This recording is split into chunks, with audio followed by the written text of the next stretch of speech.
अब बॉक्स 1 पढ़ते हैं। कितागावा उतामारो 1753 में एदो में पैदा हुए इतामारो ने उकियो यानी कि तैरती वर्ल्ड की पिक्चर्स नाम की एक नई आर्ट फॉर्म में अहम योगदान दिए, जिनमें ऑर्डिनरी शहरी लाइफ को दिखाया गया।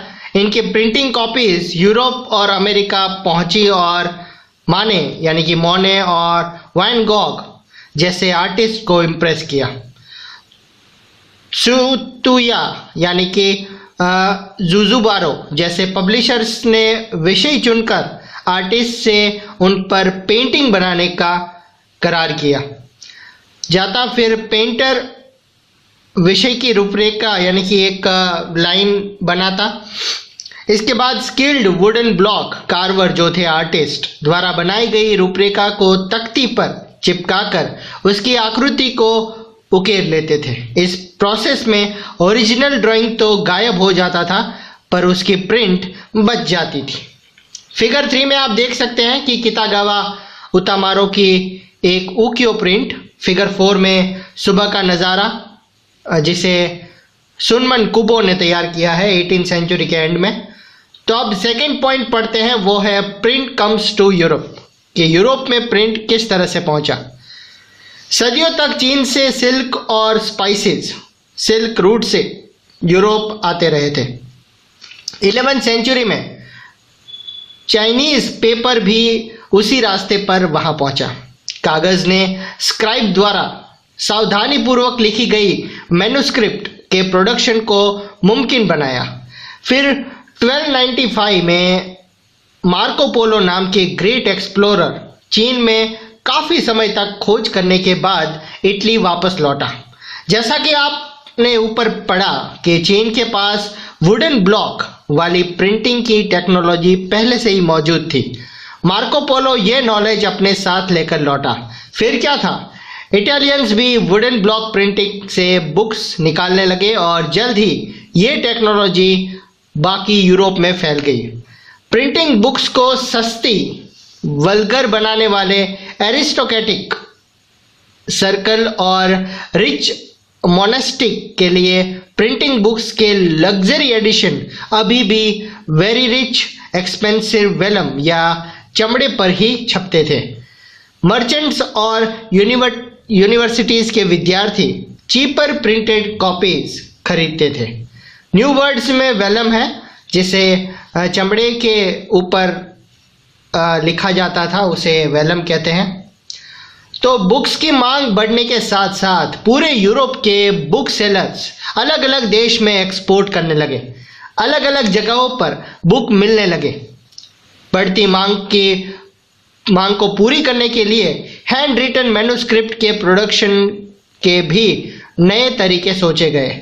अब सिर्फ अमीर लोगों के यहाँ स्किल्ड हैंड राइटर्स या स्क्राइब नहीं पाए जाते थे, बल्कि बुक सेलर्स भी अब उन्हें रोजगार देने लगे थे। आमतौर पर एक सेलर्स के यहाँ 50 स्क्राइब काम करते थे, लेकिन बुक्स की ज़्यादा बढ़ती मांग हैंड रिटन मैन्युस्क्रिप्ट से पूरी नहीं होने वाली थी। कॉपी उतारना बेहद खर्चीला, टाइम कंज्यूमिंग और लेबरस काम था। मैन्युस्क्रिप्ट अक्सर नाजुक होती थी, उनके लाने ले जाने का खर्च और रखाव के तमाम मुश्किलें आती थी, इसलिए उनका सर्कुलेशन सीमित रहा। तो बुक्स की बढ़ती मांग के चलते वुडन ब्लॉक प्रिंटिंग ज़्यादा से ज़्यादा पॉपुलर होता गया। 15th सेंचुरी की शुरुआत तक यूरोप में बड़े पैमाने पर वुडन ब्लॉक की प्रिंटिंग का इस्तेमाल करके कपड़े, ताश के पत्ते और छोटी छोटी टेक्स्ट के साथ रिलीजियस पिक्चर्स छापे जा रहे थे। जाहिर है कि बुक्स छापने के लिए इससे भी तेज और सस्ती प्रिंट टेक्नोलॉजी की ज़रूरत थी। ऐसी प्रिंटिंग की एक नई टेक्नोलॉजी के इन्वेंशन से ही पॉसिबल होता, जो 1430 के दशक में स्टारबर्ग्स जर्मनी के योहान गुटनबर्ग ने कर दिखाया। 2.1 पढ़ते हैं, गुटनबर्ग और प्रिंटिंग प्रेस। गुटनबर्ग के पिता मर्चेंट थे और वो खेती की एक बड़ी एस्टेट में पल बढ़कर बड़ा हुआ। वो बचपन से ही ऑलिव और वाइन पैरने की मशीनें देखता आया था। बाद में उसने पत्थर पर पॉलिश करने की आर्ट सीखी, फिर गोल्ड स्मिथ, और एंड में उसने शीशे को इच्छित आकृति देने में गढ़ने यानी कि मास्टरी हासिल कर ली थी। अपने नॉलेज और अनुभव का इस्तेमाल उसने अपने नए इन्वेंशन में किया। ऑलिव प्रेस सी प्रिंटिंग मशीन का मॉडल या आदर्श बना और मॉड्यूल का उपयोग मेटल्ड अक्षरों को गढ़ने के लिए किया गया। गुटनबर्ग ने 1448 तक अपना ये यंत्र मुकम्मल कर लिया था। उसने जो पहली किताब छापी वो बाइबल थी। तकरीबन 180 कॉपीज बनाने में उसे 3 साल लगे, जो उस समय के हिसाब से काफी तेज था। पर यह नई टेक्नोलॉजी हाथ से बुक्स छापने की टेक्नोलॉजी की जगह पूरी तरह से नहीं ले पाई। शुरू में तो प्रिंटिंग बुक्स भी अपने अपीयरेंस और लेआउट में हैंड रिटन मैन्युस्क्रिप्ट जैसे ही दिखते थे। मेटल अक्षर हैंड रिटन स्टाइल का अनुकरण करते थे। बॉर्डर्स पर फूल पत्तियों की डिजाइन बनाई जाती थी और फिगर का अक्सर पेंट किए जाते थे।